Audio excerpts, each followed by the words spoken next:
avec vous Ousmaya, gérante de l'entreprise Deuxième Vie d'une bouteille qui est spécialisée dans le traitement et le recyclage des déchets plastiques. J'ai créé mon entreprise en 2010. Donc à l'heure où les femmes cherchent plus à avoir un emploi stable, sécurisé, je me suis lancée dans l'entrepreneuriat. Il faut savoir qu'être entrepreneur en Algérie, que ce soit pour les hommes ou pour les femmes, ce n'est pas facile. Mais les femmes en plus ont le poids de la société à porter. Les femmes chefs d'entreprise restent toujours minoritaires en Algérie par rapport aux statistiques qui ont été énoncées dernièrement. On est à peu près, si je ne me trompe pas, à 4,8% de femmes chefs d'entreprise en Algérie. Mais bon, le plus important, c'est d'avoir une idée et de la développer. C'est ce que j'ai fait. Je suis juriste de formation, je me suis retrouvée dans l'entrepreneuriat. Je suis passée par le réseau ANSEJ qui m'a aidée et soutenue afin de créer cette entreprise-là. Donc je me suis retrouvée dans un milieu où c'était plus un milieu masculin, informel, et c'était une double peine pour moi. Travailler dans un milieu masculin, être femme chef d'entreprise, et voilà. Et dans le cadre de l'informel, il faut vraiment être passionné par ce qu'on fait pour réussir. Et heureusement pour moi, mon entreprise est connue à l'échelle nationale. J'ai beaucoup de clients et de fournisseurs. Au bout de 10 ans, on a créé un réseau de collecteurs, un réseau de clients qui sont fidèles et qui sont, voilà. Et après, c'est une question de confiance, savoir faire correctement son travail et savoir aussi répondre aux besoins de nos clients et de les satisfaire.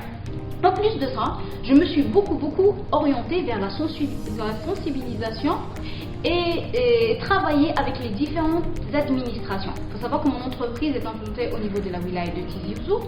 Donc j'ai travaillé avec la direction de l'environnement, la direction de la pêche, la direction de l'enseignement aussi et l'université, afin de sensibiliser les citoyens.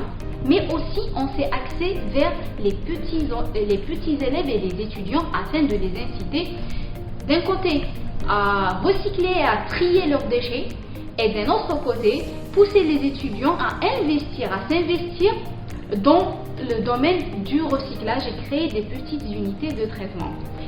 Mon travail consiste aussi à soutenir les jeunes à partir d'associations, de les aider à travailler dans le sens du recyclage et le tri des déchets plus exactement. Donc je leur offre une aide matérielle en payant leurs déchets le même prix que celui que j'offre aux collecteurs.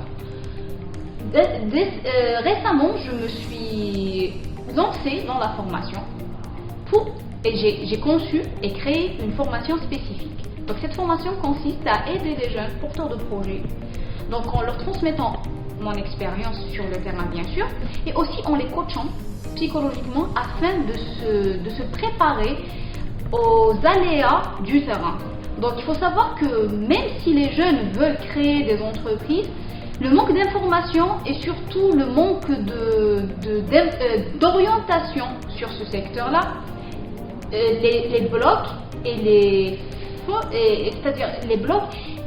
font craindre des retours sur le terrain. Donc avec une expérience bien réelle de 10 ans, ça leur a permis d'avoir une idée plus précise de ce qu'ils veulent faire, notamment le déchet qu'ils veulent traiter ou le déchet qu'ils veulent récupérer, et ça les a motivés et fait gagner en confiance afin de faire face à leur avenir au niveau de leur société.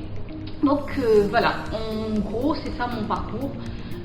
J'aime mon travail, j'aime mon métier en tant que femme. Je suis très épanouie dans cette entreprise-là.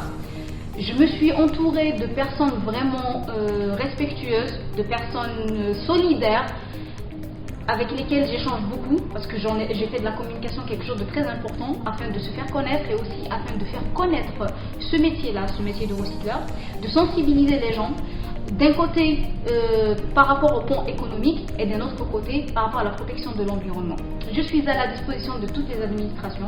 Mon entreprise est ouverte à tous les curieux, grands et petits, et pour dire que quand on ne choisit pas la société dans laquelle on évolue, mais on peut toujours la faire évoluer et l'améliorer. Merci à vous.